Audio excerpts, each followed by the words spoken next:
Magandang tanghali, Pilipinas. Itong nakalipas na Sabado ay binalita po natin ang mga pangyayari sa ika-34th IATF meeting at ang mga sumusunod ay napagkasunduan. Una-una, nagkaroon po ng approval yung rekomendasyon ng ating Department of Education, Culture and Sports dun sa tinatawag na Basic Education Learning Continuity Plan. Ang pagbubukas po ng klase ay Agosto 24, 2020 at matatapos po ang klase ng 30 April 2021. Wala pong face-to-face classes until 24 of August. Pangalawa po, sabi rin, nagkaroon na tayo ng approval na magkakaroon po tayo ng mga various learning delivery options kasama po ang mga face-to-face, blending learnings, distance learnings, homeschooling, and other modes of delivery. Kinakansela rin po ang ating mga extracurricular activities kung saan mayroong malaking pagtitipon tulad ng school sports, campus journalism, job fairs at iba pa. Pangalawa, sinuportahan ng IATF ang rekomendasyon ng National Greening Program at National Forest Protection Program ng DNR. Maging bahagi ito ng Balik Probinsya, Bagong Pag-asa program na linilikha ng livelihood opportunities sa probinsya. Ang isang pamilya ay magtatanim ng 5 hanggang 10 hektarya. Magtatanim sa 5 hanggang 10 hektarya. Pangalawa, inemendahan po ang Item O, Paragraph 4, Section 2 ng Omnibus Guidelines on the Implementation of Community Quarantine in the Philippines na nagsasabi po na po pwede na pong magtuloy ang mga proyektong infrastruktura sa lugar ng mga enhanced community quarantine. Ang mga kasama po dito ay yung essential public or private construction ay pinapayagan na po kasama na ang priority public infrastructure projects alinsunod sa guidelines ng DPWH. Pang-apat, inimendahan din po ang paragraph B, section 3 ng Omnibus Guidelines on the implementation of community quarantine in the Philippines provided for permitted establishments under general community quarantine. Ang sinasabi naman dito ay pinapayagan na ang lahat ng public at private construction projects, ngunit dapat mahigpit na sumunod sa construction safety guidelines sa panahon ng COVID-19 pandemic. Panglima, inadopt din po ng IATF ang Screening and Validation Committee ang mga sumusunod na mga rekomendasyon. Ang pananatiling ng ABRA bilang low-risk area at mapapasailalim po sa General Community Quarantine. Ang pag-convene ng Regional Interagency Task Force at pag-report nito sa mga bagay-bagay na may kinalaman sa appeals for risk classification. Dumako naman tayo sa datos ng DOH. Ano na ba ho ang sitwasyon sa COVID-19 sa bansa? Makikita po natin sa graph, no? Unang-una, ang pinakahuling ulat, mayroon na po tayong 10,794 COVID-19 cases sa Pilipinas. Mabuting balita po, ang recoveries po ay tumaas, 1,924. Ang mga namatay ay 719. Ito po ang graph natin. Makikita natin na hindi naman po tumataas sa 300 yung mga bagong cases ng COVID at nung kailan nga po ay bahagyang bumaba nung mga nakalipas na araw. Yung mga namamatay po sa nakalipas na 3 araw, medyo po tumaas pero nakikita po natin na hindi na rin tumataas sa 26, no, ang mga namamatay po. Samantalang ang recoveries po, patuloy po ang pagtaas, may konting bahagyang pagbaba ng mga nakalipas na 2 araw pero makikita nyo po matarik yung linya ng mga nagre-recover. Ito naman po yung linya ng mga nagkakaroon ng mga bagong COVID-19 cases, yung yellow po, at nakikita natin na bagamat pataas, gradual naman po ang kanyang akyat at hindi po matarik. At makikita rin natin na tumataas yung mga nagre-recover at mukhang stable po yung mga numero ng mga namamatay. Ito naman po ang sitwasyon sa buong Pilipinas. Kung makikita nyo po, no? Talaga namang sa buong Pilipinas, kakaunti na po ang nasa red o yung tinatawag na critical, no? At makikita nyo na kasama pa rin sa critical ang Metro Manila at ang Davao, no? At dito po sa Metro Manila, makikita nyo po na yung mga critical areas kasama po dyan ang Quezon City, ang City of Manila. Yan po yung may 2 pinakamataas na figura. Pangatlo po ang Parañaque, tapos ang Makati at ang Mandaluyong. Pero dito po sa mapa, ang nakasulat lang na critical, yung red na red, ay Quezon City at Manila. Okay? Kanina po sinabi ko yung tungkol sa mga construction guidelines na ilalabas ng DPWH, no? Well, ito na po ang guidelines. Unang-una po, kinakailangan po magkaroon ng inventory of works para sa mga construction sequencing na susundin at ipapatupad, no? Ito po ay para mapatupad nga po ang social distancing. Ang break time po ay dapat gagawin in a staggered manner. Dapat po patirahin sa maayos na quarters sa mga empleyado sa buong panahon ng proyekto na covered ng ECQ at GCQ. Kung walang matutulugan na quarters, magsasagawa ng prior deployment procedure sa bawat re-entry. Iwasan o bawasan ang mga kailangang gawin sa labas ng construction site. Limitahan ang bilang ng personnel na may gagawin sa labas ng construction site at mag-disinfect ng maayos pagbalik. Araw-araw na i-disinfect ang mga field offices, employees' quarters at iba pang mga common areas. Para sa mga concessionaires, contractors, subcontractors at suppliers, magbigay ng sapat na pagkain, malinis na inuming tubig, disinfectants at sabon sa kamay para sa kanilang mga in-house personnel. Araw-araw na pag-monitor ng pre- at post-health work condition ng mga trabahador, kagaya ng pagkukuha ng temperatura. Para sa mga government construction projects, ang mga safety officers ay kailangan gumawa ng daily health monitoring report at isalalim sa strict daily monitoring para siguraduhin na nakakasunod ang safety standards at quarantine protocols. Para sa government construction projects, ang DPWH engineers ay dapat magpatupad at ng pagsusuot ng personal protective equipment, PPE, sa lugar ng pinagtatrabahuhan. Ang mga contractors ng essential private construction projects under GCQ ay dapat magtalaga ng full-time safety officer na magsisiguro sa pagpapatupad ng social distancing measures. Ang regular na i-disinfect at ipatupad ang social distancing sa off-site employees' quarters at transport services. Iwasan ang sharing ng construction at office equipment. Pero kung kailangan, ito ay dapat i-disinfect bago ipagamit sa ibang mga trabahador. Magtalaga ng isolated loading and loading zone para sa lahat ng mga nagdi-deliver ng disposable na materyales at equipment. Lahat ng materyales at equipment na pinapasok sa construction site ay dapat na ma-disinfect. Pinagbabawal ang pagpasok ng mga non-essential personnel at bisita sa construction site, employees' quarters at field officers. Lahat ng personnel na papasok sa construction site on a temporary basis, halimbawa delivery truck, driver, mga inspektor, ay dapat nakalag at mag-check kung wala silang mga sintomas. Ang pagtitipon, alak at merrymaking ay mahigpit na pinagbabawal sa construction site. Gawing clustered at staggered ang deployment ng mga empleyado sa construction para mabawasan ang personnel contact at para mas madaling magkaroon ng contact tracing kung kinakailangan. Mag-establish ng tamang waste disposal para sa mga infectious waste kagaya ng PPEs at iba pang waste products. Samantala, lahat ng darating sa Pilipinas po ay sasailalim sa PCR testing at facility quarantine. Makikita natin sa slide ang prosesong pagdadaanan. Pagdating po ng ating mga kababayan, sila po ay magkakaroon ng orientation, yung basic quarantine orientation, tapos yung one-stop shop para sa mga dokumento, tapos sila po ay isa-swab. Samantalang nag-aantay po sila ng resulta, mga 2 hanggang 5 araw, sila po ay nasa facility quarantine. Kung kayo po ay isang OFW, yan po ay libre, babayaran ng OWA. Kung kayo po ay hindi OFW, kayo po ang magbabayad ng quarantine facility. Pagkalabas po ng resulta at ikaw ay positive, diretso po sa ospital o di naman kaya sa Wihilas One Center. Kung ikaw naman po ay negative, ikaw po ay pauuwiin na at ang iyong transportation ay aayusin ng DOTR or ng LGU.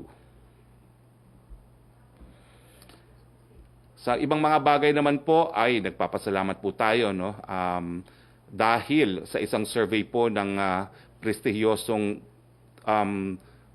Toluna Group, lumalabas po na ang mga kababayan po natin ay satisfied sa performance po ng ating gobyerno sa pagharap sa COVID-19. Sa katunayan po, nasa top 6 po ang Pilipinas. At makikita niyo po ito sa chart natin, no? Number 6 po tayo, no? At halos lahat po ng nasa top 6 ay mga bansa po na narito po sa Asia. Isinagawa ang isang, ito nga po yung, ang nagawa po ng research nito ay isang ahensya sa Singapore at naunahan nating ang mga mayamang bansa tulad ng Australia, Germany, USA, UK, Italy, France at Japan. Sinungkat ang opinyon ng mga mamamayan base sa 4 na indicators, no? Yung national, political leadership, corporate leadership, community, and media. Kinukuha ko rin ang pagkakataon nito upang magpasalamat sa ating mga kaibigan na tumutulong sa lahat sa ating laban kontra sa COVID-19. We would like to thank the Temasek Foundation in Singapore for donating oxygen concentrators to be deployed in 15 government hospitals nationwide. Maraming salamat po. Nagpapasalamat din po tayo sa Philippine Stock Exchange sa kanilang donasyon na 4,000 bag ng bigas. Ang isang bag po ay katumbas ng 10 kilo. Ito ay ipapamahagi po sa iba't ibang komunidad sa Metro Manila. At syempre maraming salamat din po sa Virata family sa 8,000 pieces of face mask at 2,000 gloves na kanilang dinonate. Ngayon, pakinggan natin ang tanong mula sa ating miyembro ng Malacanang Press Corps, si Maricel Halili ng TV5. Hi sir, magandang hapon po. Sir, kahapon natapos yung deadline for the distribution of SAP. Ang sabi po ng DILG, nasa 91% na raw po ng mga pamilya yung nakatanggap. So what will happen doon po sa almost 10% na hindi pa po nakakatanggap ng ayuda? And tama po ba na sabihin na for the second tranche, hindi na makakatanggap ng ayuda yung mga pamilya na nasa areas under GCQ and all 23 million families will come from areas under ECQ na lamang? Well, sa unang tanong mo, Maricel, no, patuloy pa rin dapat ang pamimigay until bawiin ng pondo ang pondo ng DSWD, no. Tingin ko kung meron naman talagang basihan, baka mag-issue ng show cause letter ang DILG, pero ang importante po, makarating pa rin yung ayuda dun sa natitirang 91% na hindi pa po nakakatanggap. Dun sa pangalawang tanong nyo po, hindi pa po talaga nagkakaroon ng desisyon ng ating presidente tungkol sa bagay nito. Kahapon, sana po kakausapin ko si presidente, pero hindi na po kami nag-abot, no, tungkol dito sa SAP. Pero mamaya po siguradong maitatanong ko po kung aprobado yung rekomendasyon ng IATF sa kanya tungkol dito sa issue ng ayuda. And sir, meron na po ba tayong target kung kailan po sisimulan yung second tranche? Well, dapat itong Mayo, no, kasi talagang it was intended for May, no. So I'm sure ngayong halos tapos na po yung first tranche ay sisimulan na rin po nila yung second tranche. Sir, regarding naman po dun sa recommendation ng Metro Mayor, I understand 10 out of 17 Metro Mayors yung in favor of ECQ extension. If makapag-decide po yung IATF, halimbawa na in favor of the ECQ extension, can we afford another 15 days of ECQ? Ano po yung magiging consequence nito kung ganun nga po yung patunguhan ng desisyon? Well, I don't want to speculate kung ano talaga magiging rekomendasyon. Sa katunayan, ngayong araw po magpupulong pa ang IATF para isapinal yung rekomendasyon sa presidente at inaasahan natin na isusumiti naman yung rekomendasyon alas 5 ng hapon ngayon, no? Alauna po yung meeting ng IATF, kaya dapat wag masyadong maraming tanong ngayon, no, dahil papunta rin po tayo sa IATF meeting. Pero sa tingin ko po, magkakaroon ng linaw yan ngayong araw. Ayaw ko po mag-speculate. The recommendations of the mayors will be considered. Ang sinabi ko po last Saturday, ang buong Metro Manila po ay hindi magiging ECQ, ang buong Metro Manila ay hindi magiging GCQ. Sa ayon po tayo, babase po ang desisyon sa datos ng mga lugar kung saan mataas ang COVID-19, kung gano'ng kabilis kumakalat ang COVID-19 sa mga lugar na yon, at saka yung pagkakaroon ng critical care, no, para dun sa posibleng magkasakit, at i-consider din po natin yung ekonomiya. Now, pagdating naman dun sa ayuda, no, well, kung kinakailangan talaga magbigay ng ayuda sa mga lugar na merong ECQ, hahanap po tayo ng pondo dahil syempre po, kapag sila manatili sa ECQ, hindi sila makapaghanap buhay. Last na lang po, sir. Ni-reiterate po ni Bishop Abilio yung kanilang panawagan na buksan na po yung mga Catholic churches under GCQ. Tas naglatag na rin daw po sila ng mga guidelines. Ito po bang mga proposed guidelines, natanggap na po ba ito ng IATF? And what do you think of the proposal of Bishop Abilio? Well, hindi ako sigurado kung natanggap na yung proposal ni Bishop Abilio. Lately, I've been attending at ng mga pagpupulong ng IATF, wala pong na-circulate na proposal si Bishop. No? Well, I'm sure po na karamihan naman ng mga miyembro sa IATF ay sang-ayon na ipatuloy ang mga religious gatherings, pero ang sabi ko nga po nung binawi yan ng IATF, ang mga nagreklamo ay mga lokal na mga opisyalis din natin, no? So in that sense, pinakikinggan po talaga ang ating mga governors, ang ating mga mayors, at titignan po natin kung anong ang pwedeng gawin. Ang importante po is, supposing na itutuloy nga po ang religious gatherings, how sure are we po na magkakaroon ng social distancing? Kasi may mga lugar po gaya ng South Korea kung saan kumalat nga po yung COVID-19 dahil sa mga religious gatherings. Okay. Thank you, sir. Rocky? May dalawang tanong, Secretary. Si Belia Carriazo ng Bandera. Nag-trending po yung mga pictures kung saan makikita na dinumog ng mga residente ang pamimigay ng SAP sa Barangay Pag-asa, Quezon City, na wala daw po yung isinusulong ng gobyerno na social distancing. Apparently, walang sistema sa isinasagawang distribution. May fears po tuloy. Paano pa kung payagan na isailalim na sa GCQ ang Quezon City? Wala pa rin disiplina ang mga tao at may failure sa leadership allegedly ng mga nanunungkulan. Ano po ang direktiba ng palasyo dito? Well, unang-una, ito yung dahilan kung bakit naantala ang pagdidistribute ng SAP. No? Kasi nga, dati-rate, pag nagdidistribute tayo sa 4-piece, iniipon lang natin silang lahat sa isang multipurpose hall at isang araw, isang buwan ang bigayan, tapos na. Hindi nga po pwedeng gawin yan ngayon dahil sa social distancing, at nakakalungkot po ng mga report na ito na sa pagbibigay ng ayuda ay baka lalo pang maraming magkakasakit, no, dahil hindi sila nag-social distancing. Ang aking gusto lang bigyan ng diin, kahit ano pa pong mangyari, kung bababa tayo sa GCQ, GCQ pa rin po yan. General Community Quarantine. Hindi pa rin po tapos ang quarantine. Kaya kinakailangan po mag-ingat tayo. Dahil ang ibig sabihin lang ng pagbaba ng ECQ sa GCQ, mayroon pa rin pong banta. Hindi lang ganun katindi, pero kapag binaba po sa GCQ, yan po'y critical pa rin ang ating sitwasyon. Hindi na po tayo po pwedeng bumalik sa normal na bago dumating ang COVID-19 habang walang bakuna, habang walang gamot sa COVID-19. Kung tayo po'y magpipilit na magbubulag-bulagan sa COVID-19, baka ang kapalit po niyan ay ating mga buhay. Yung tanong naman sa Quezon City, I think naman, to be fair to the local government unit at taga Quezon City naman po ako, at tingin ko naman po ginagawa rin nila ang kanilang kayang gawin. Napakalaki lang talaga ng Quezon City, no? Napakadaming mga constituents, pero tingin ko naman it is under control. At kung hindi naman po, syempre, pararating naman ng DILG, pero wala naman pong ganung desisyon ng DILG na mayroong pagkukulang din ang Quezon City government.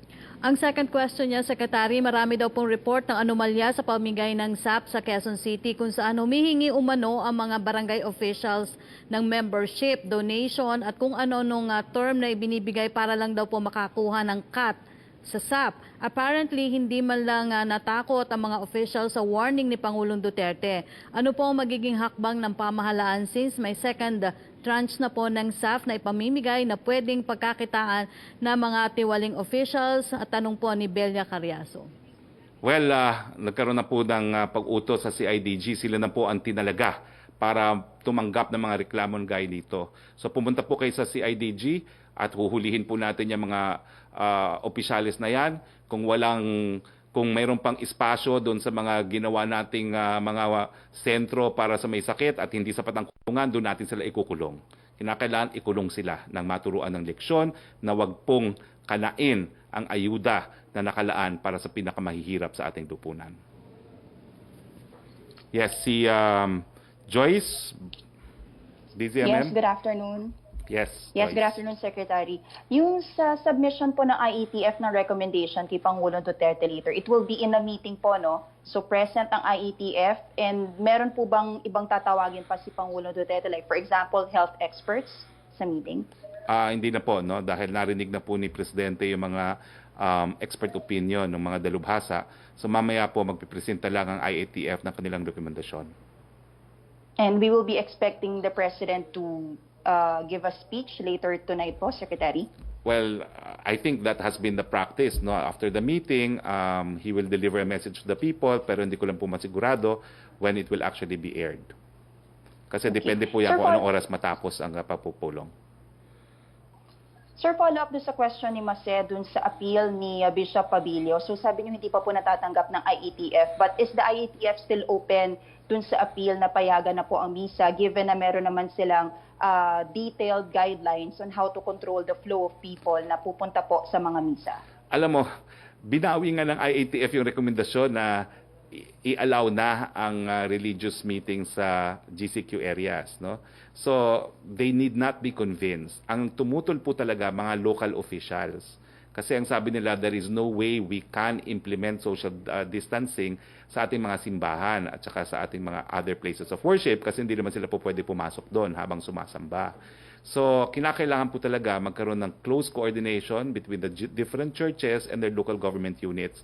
At sila po mismo, they have to present a plan to the local government units na magpapatupad ng quarantine kung paano nila i-implement ang social distancing.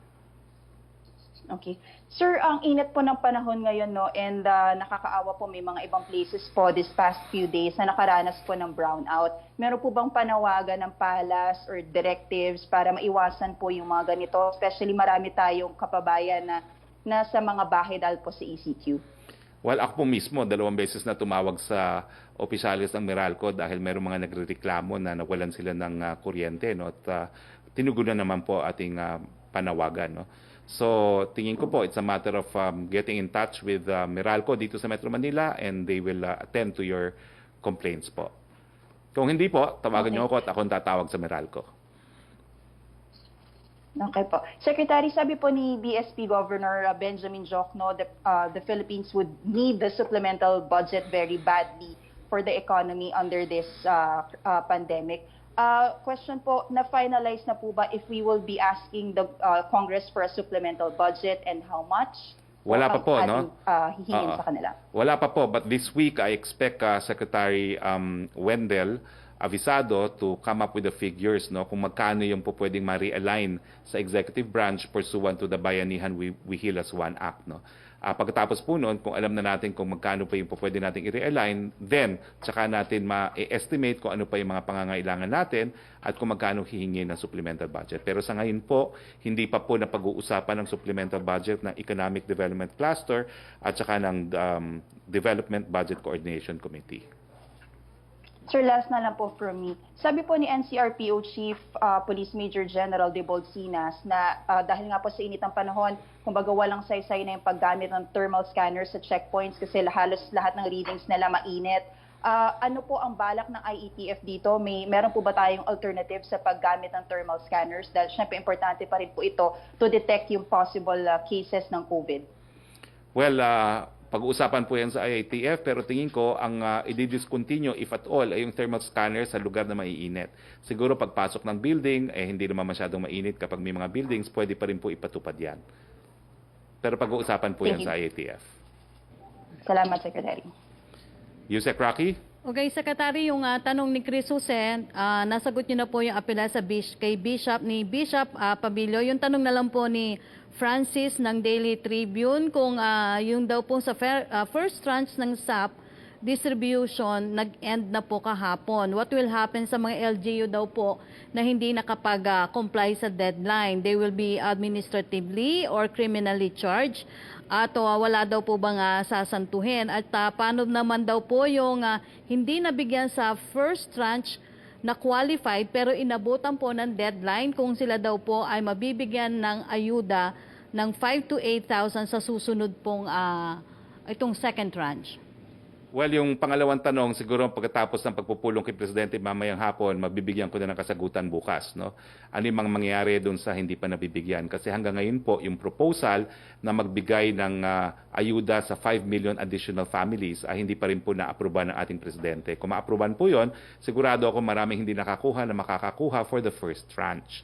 Ngayon, doon naman sa mga local government units na hindi pa nakakapagbigay ng 100%, ang ating mandato po ay pagpatuloy pa rin hanggang matapos yung 100% na yan. We will cross the bridge po when we get there. Pag ma-distribute na yung 100%, titignan po natin kung ano magiging hakbang na gagawin ng DILG kung meron man. Yung second question niya, Secretary, kapag daw po nagpatuloy na yung international flights, will the passengers, American or not, still go through quarantine or not? Ang biyahe po daw kasi this July pa. Well, lahat po ng dumarating sa ating airports, mandatory PCR testing and mandatory facility quarantine until lumabas po ang PCR testing. Si Joseph Morong? Joseph? Pia. Pia muna daw. Hi sir, good afternoon. Yes, good afternoon, Pia. Opo. Sir, follow up doon sa magiging final recommendation ng IATF mamayang hapon. Gaano po kalaki yung bigat ng mga proposal ng Metro Manila Council, particular doon sa hiling po ng Metro Manila mayors na sana iisang guidelines lang for the entire region ang ipapatupad dahil sabi nila napakahirap kung magkakaiba yung protocols for every city at dapat Metro Manila daw po should act as one region. Well, as I said, bibigyan naman po ng halaga ang rekomendasyon ng mga Metro Manila mayors. Pero kung makita nyo nga po kanina yung graph na pinakita ko, medyo ang matindi po talagang dami ng COVID-19 ay nasa Quezon City at Maynila pa rin. Pangatlo po ang Parañaque. At makikita natin na yung mga ibang lugar sa Metro Manila hindi na po ganun kadami talaga yung mga kaso. Having said that, hindi rin po sinasabi na ECQ will be imposed on an entire city. Wala pa po ang ganung desisyon. Mamayang 1 o'clock pa po ang pulong ng IATF at doon pa lang po malalaman kung anong direksyon. Pero so far, wala naman po ako naririnig na isang buong city ang maka-quarantine. Ang narinig ko lang is some municipalities and barangays posibleng magkaroon pa rin ng ECQ. Pero pwede po yan magbago, kasi ang datos dumarating po as we speak. Pero bukod nga po dun sa mga health considerations, nandyan din po yung konsiderasyon ng economics.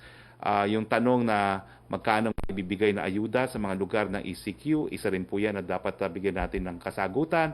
205 billion po ang naibigay ng Kongreso para sa ayuda. Yan po ay mauubos sigurado doon sa first and sa second tranche ng ayuda.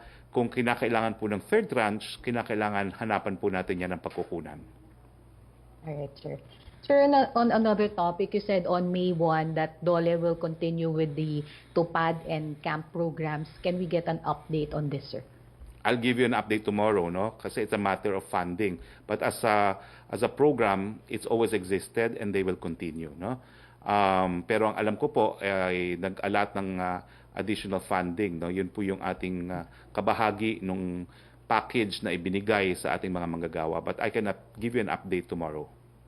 Opo. Pero yung funding, sir, yung appropriation will come from the Bayanihan to Heal as One Act?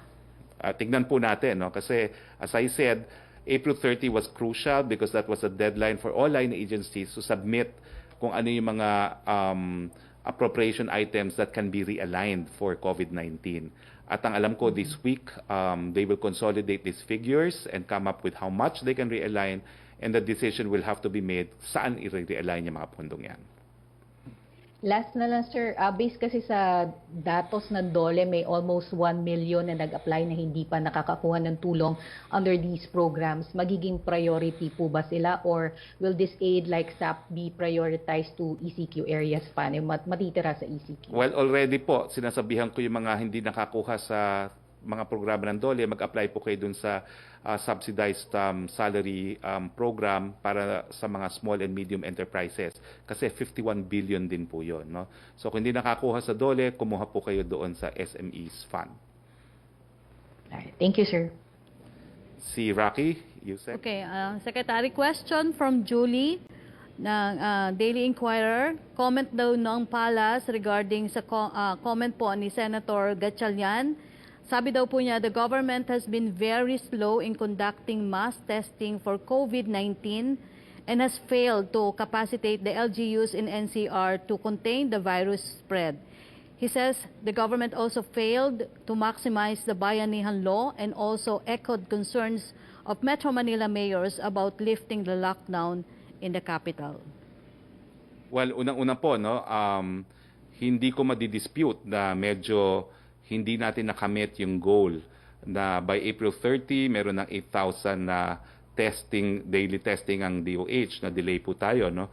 Pero one thing that I can assure you is we're taking steps to increase our testing capacity. Kaya nga po tinalaga si Mr. Vince Dinson as the T3 SAR, no? The testing SAR.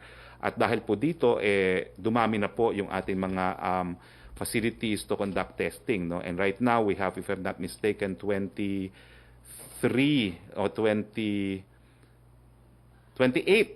testing centers, including the mega swabbing facilities, no? And we're aiming, of course, to eventually achieve 30,000 daily tests, no, using PCR. Bukod pa po ito doon sa proyekto ng pribadong sektor, yung Project ARC, and they envision at least 1 million rapid test kits, no, to be utilized on their employees as well as on the yung mga residente na nakapaligid sa kanilang mga negosyo, no. So ang gobyerno nga po, bukod dun sa 30,000 a day, ninanais natin na 900,000 PCR tests ang magawa, at ang gobyerno alone is aiming for 2.2 million rapid test kits, no. So combined po, we're hoping that we will eventually upgrade and improve our testing capacity, kasi it is only through testing na malalaman natin kung nasan po ang kalaban. Yes, si Joseph Morong. Sir, good afternoon po. Sir, first question, no? So today, the President will meet with the IATF, tama, no? Yes po. Do we expect a decision today? Of course po. Okay. Sir, all right. Sa backlog, sir, do we know already, because I asked it last week, no? Yung backlog of tests natin, ilan? Wala pa pong figures na nasusupply ang DOH, but I asked for it, no? I asked for it. So I will continue asking for this figure from DOH. Hindi naman tinatago ng DOH yan. Well, hindi naman po, no? But so far they have conducted 150 tests, no? 150,000 tests, no? So hindi ko alam kung ano yung backlog sa 150,000 tests. Kasi iba yung proseso ng swabbing, iba yung proseso ng processing. And these are not unique individuals. These are the tests na ginawa, not individuals, sir. Well, in the sense na binigyan po ng priority yung 20,000 or so OFWs na dumating na sa bansa, no? At kaya nga importante na sinara natin sa panandalian yung airport, no, dahil nga hindi tayo makakope doon sa requirement for quarantine facilities habang nag-aantay sila ng results ng PCR. Sir, the reason why I ask is, halimbawa, no, mag-shift tayo or even some of the cities shift from ECQ to GCQ, we can expect an uptick, no? At in some countries nangyari yan, na nagluwag sila, nagkaroon ng uptick ng cases. Meaning to say, sir, that if we have a backlog and then by next week we shift to a less strict quarantine measure, how are we going to handle the additional cases when we still have backlogs during this period? Well, that's why nga po, I'm very careful about, saying whether or not we have flattened the curve. Dahil nga, titignan natin muna kung anong gagawin doon sa issue ng mga backlogs. Ang number one proposal po na narinig ko na is gamitin yung date of swabbing as a date of reporting para hindi naman po nagsaspike yung number of cases natin pag dumating na yung mga resulta ng PCR tests, no? And I'm going to prod the DOH to resolve this matter kasi talagang kung hindi natin gagawin yung tong paraan nito, parang biglang taas, no, dahil increase yung ating testing capacity.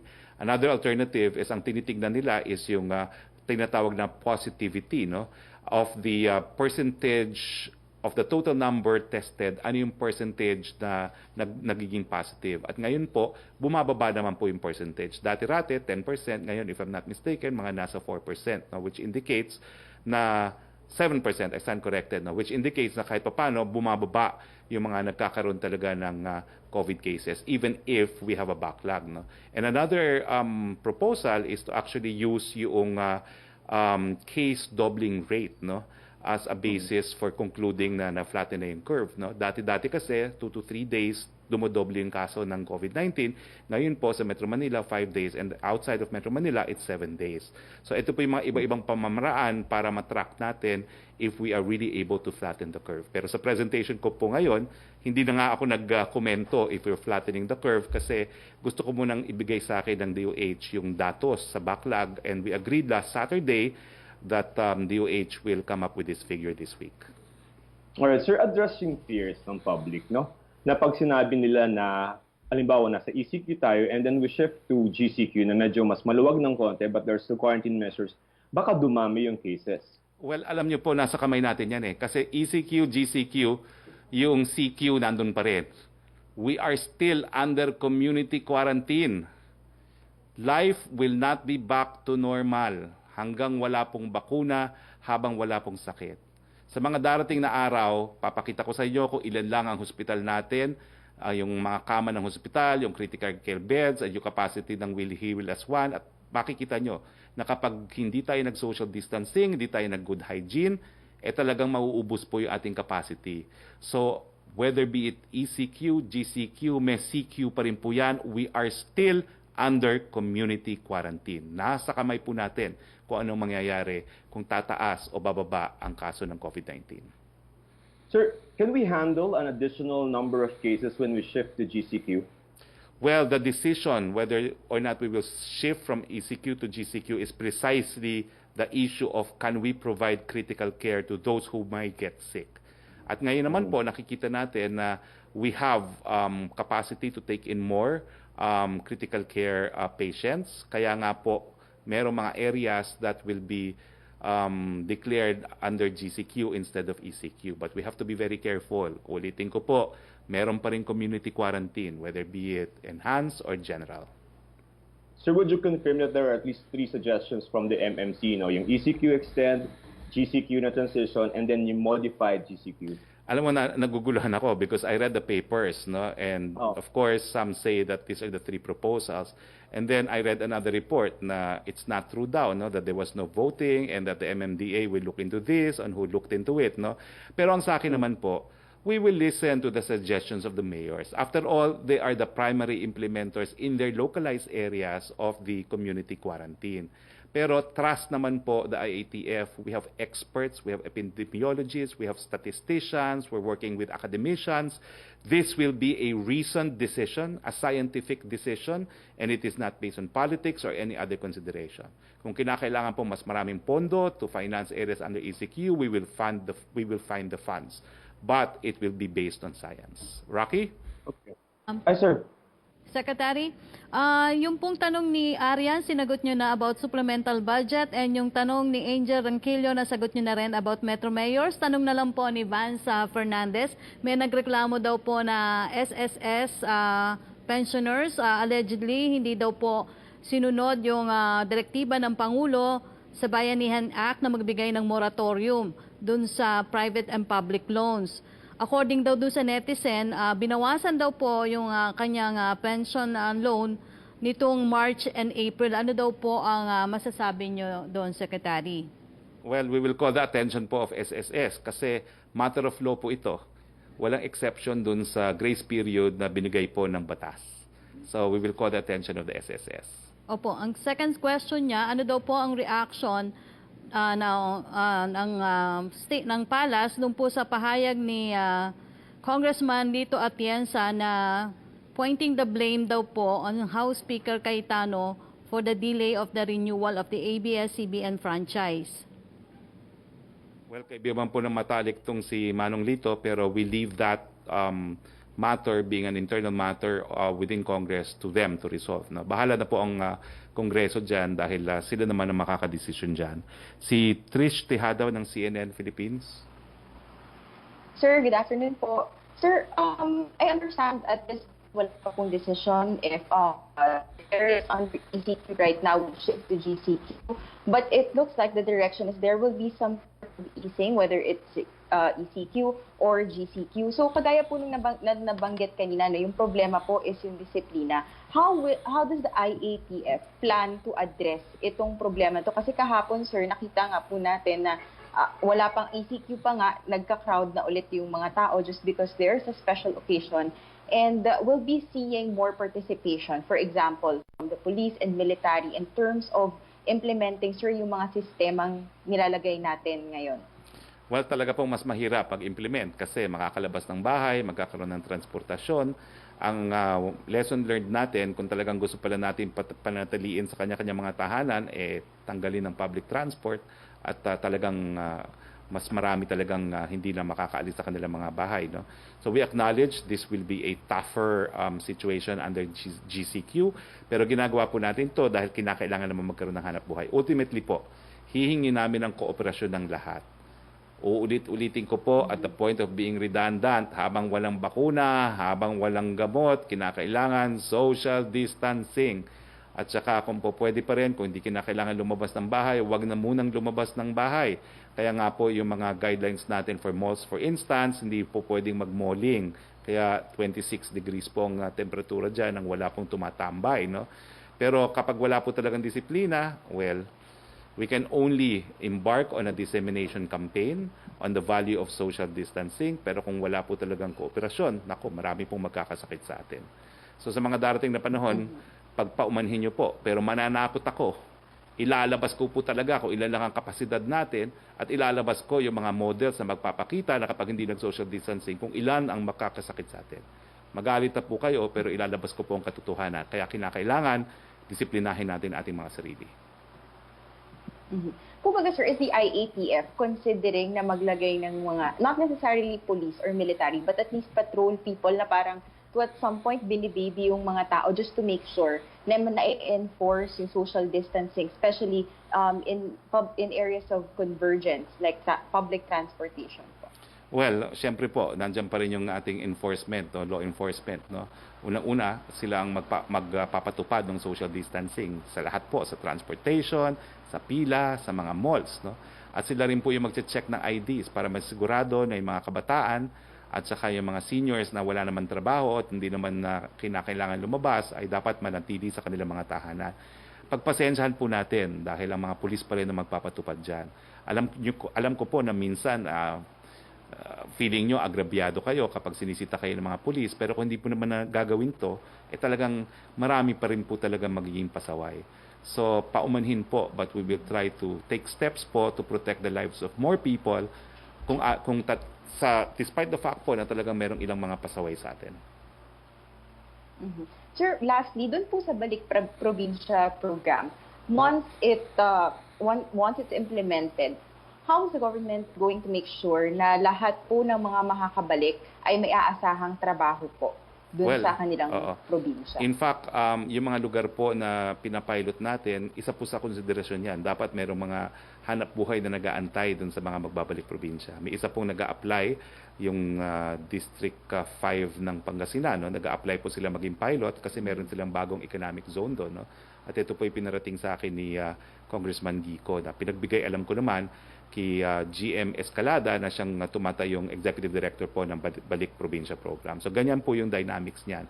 Doon sa pilot area, sisiguraduhin naman natin na merong hanap buhay na nag-aantay doon sa mga pupunta sa probinsya. Salamat po. Thank you, Secretary. Yusek Roque? Opo, Secretary, meron na lang po kayong dalawang tanong dito from Heidi Sampang at saka kay Ace Romero. Kay Heidi, bakit daw po may bayad ang returning non-OFW sa stay nila sa quarantine facility? Pati po ba yung RT-PCR test, babayaran din nila pag-uwi? Well, sagot po ng PhilHealth yung testing. Yung kanilang accommodation, kung ikaw po ay OFW at meron kang mga dokumento, bayad po yan ng OWA. Yung tanong naman po ni Ace Romero, since government will consolidate data on uncommitted funds this week, is the government expected to decide this week whether to seek a supplemental budget from Congress? Hindi ko po alam kung this week magkakaroon ng ganyang decision. as I said, meron po tayong Economic Development Cluster at saka Development Budget Coordination Committee na siyang magdidesisyon po kung hihingi ng supplemental budget at kung magkano. Okay. So I'm not sure if it is this week, pero kung ang determination po despite